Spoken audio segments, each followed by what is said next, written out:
കർത്താവായ യേശുക്രിസ്തുവിൻ്റെ പരിശുദ്ധമായ നാമത്തിൽ എല്ലാ പ്രിയപ്പെട്ടവർക്കും മോർണിംഗ് ഡ്യൂവിൻ്റെ മറ്റൊരു പ്രഭാത വചന ധ്യാനത്തിലേക്ക് സ്വാഗതം. ഇന്ന് പല ആളുകളും നേരിടുന്നതായൊരു പ്രശ്നമാണ്, അവർ ജീവിതത്തിൽ ധാരാളം കുറ്റപ്പെടുത്തലുകളെ അഭിമുഖീകരിക്കുന്നവരാണ്. ഇനി മറ്റുള്ളവർ അവരെ കുറ്റപ്പെടുത്തിയില്ല എങ്കിൽ പോലും അവർ സ്വമേധയാ തങ്ങളിൽ തന്നെ കുറ്റപ്പെടുത്തുന്നവരായിട്ടുണ്ട്.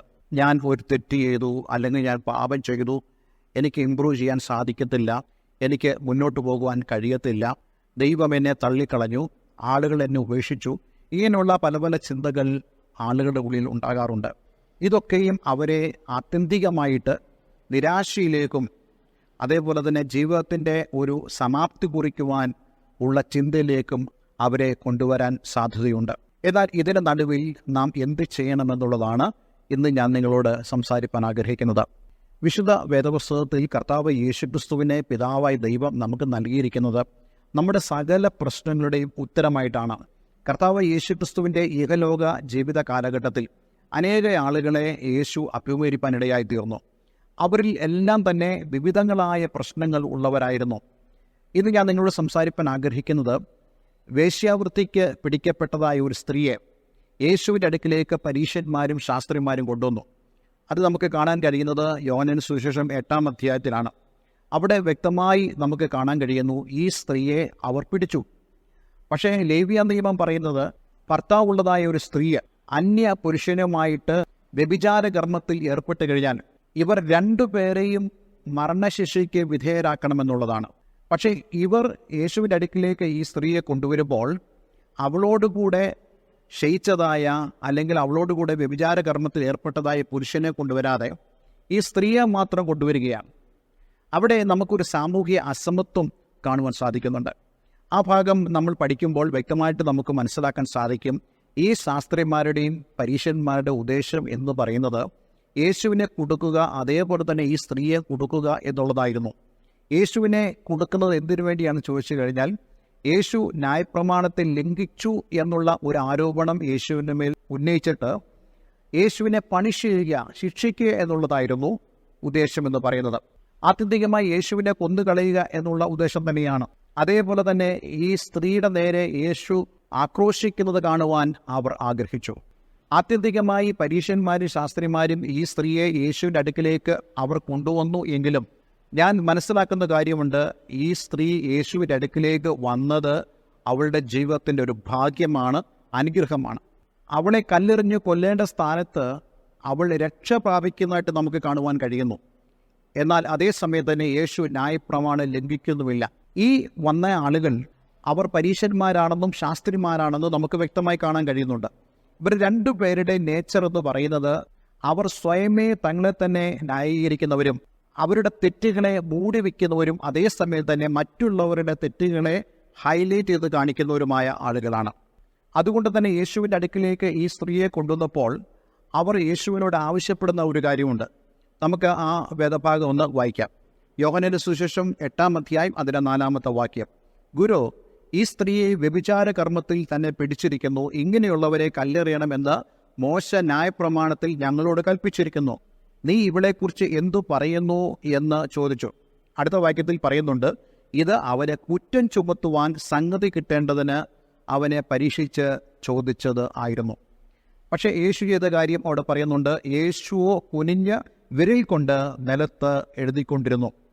അവർ അവനോട് ചോദിച്ചുകൊണ്ടിരിക്കുമ്പോൾ അവൻ നിവർന്ന്, നിങ്ങളിൽ പാപമില്ലാത്തവർ അവളെ ഒന്നാമത് കല്ലെറിയട്ടെ എന്ന് അവരോട് പറഞ്ഞു.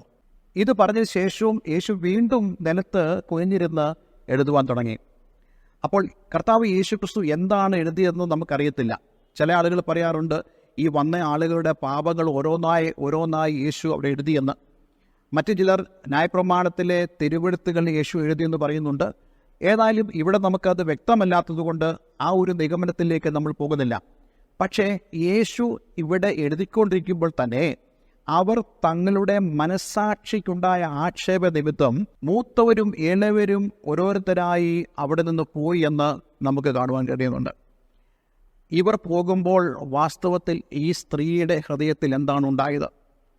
അവൾക്ക് മനസ്സിലായി, എൻ്റെ പാപങ്ങൾ മോചിക്കപ്പെട്ടിരിക്കുന്നു, എനിക്കൊരു വിടുതലുണ്ടായിരിക്കുന്നു, എനിക്കൊരു സൗഖ്യമുണ്ടായിരിക്കുന്നു.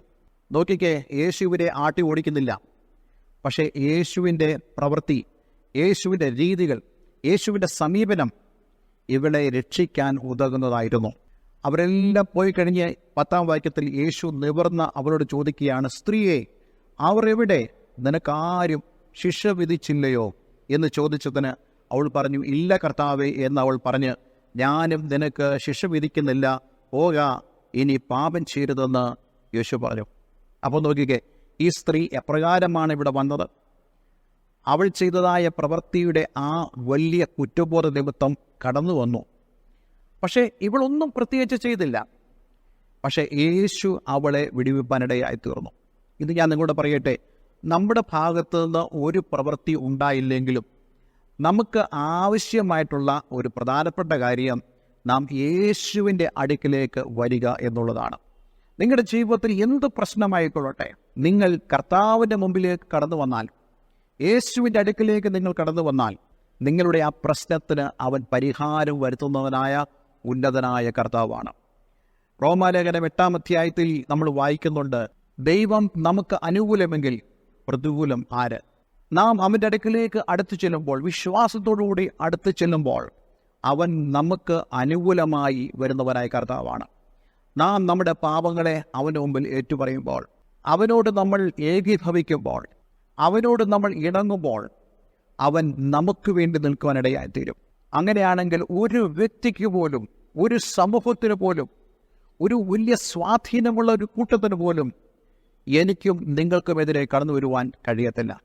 അപ്പോൾ ജീവിതത്തിൽ ഏറ്റവും ആവശ്യമായിട്ടുള്ള ഒരു കാര്യം എന്താണെന്ന് ചോദിച്ചു കഴിഞ്ഞാൽ, അത് നാം യേശുവിൻ്റെ അടുക്കിലേക്ക് ജീവിതത്തിൻ്റെ ഏത് ബുദ്ധിമുട്ടുകളുടെ നടുവിലും, നമ്മളിൽ തന്നെ ഒരു കുറ്റപ്പെടുത്തൽ ഉണ്ടെങ്കിലോ മറ്റുള്ളവർ നമ്മളെ കുറ്റപ്പെടുത്തിയാലോ ഭാരപ്പെടരുത്.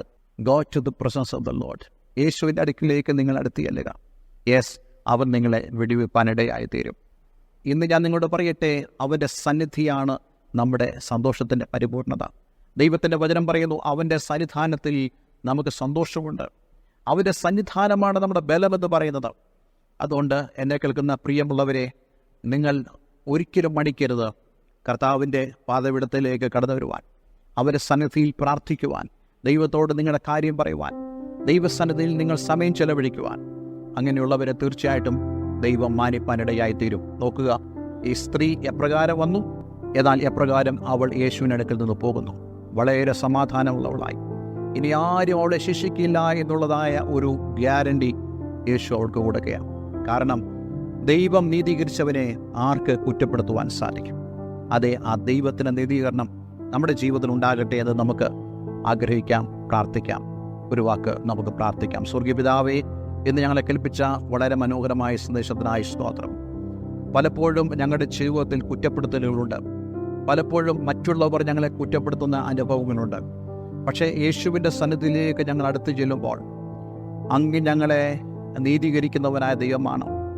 അങ്ങ് ഞങ്ങളെ സ്വതന്ത്രനാക്കുന്ന കർത്താവാണ്. ഇന്ന് എന്നെ കേൾക്കുന്ന ആരെങ്കിലും അപ്രകാരമുള്ള അനുഭവത്തിലൂടെ കടന്നു പോകുന്നുണ്ടെങ്കിൽ, വാസ്തവമായിട്ടും ഒരു ദൈവിക വിടുതൽ അവരുടെ ജീവിതത്തിൽ ഉണ്ടാകണമെന്ന് ഞാൻ പ്രാർത്ഥിക്കുന്നു. പ്രാർത്ഥന കേട്ടതിനായി നന്ദി. യേശുവിൻ നാമത്തിൽ തന്നെ ആമേൻ, ആമേൻ. ഇന്നത്തെ വചനം നിങ്ങളുടെ ജീവിതത്തിൽ അനുഗ്രഹപ്രദമായി തീർന്നു ഞാൻ വിശ്വസിക്കുന്നു. ഈ സ്ക്രീനിൽ കാണുന്ന ഫോൺ നമ്പറുകളിൽ ഞങ്ങളെ വിളിക്കുക. നിങ്ങളുടെ ജീവിതത്തിലുള്ള ആത്മീയമായ കാര്യങ്ങളെ സന്ധിക്കുവാൻ ഞങ്ങൾ ആഗ്രഹിക്കുന്നു. അതുകൊണ്ട് ദയവായി ഞങ്ങളെ വിളിക്കുക. God bless you all. Have A nice day.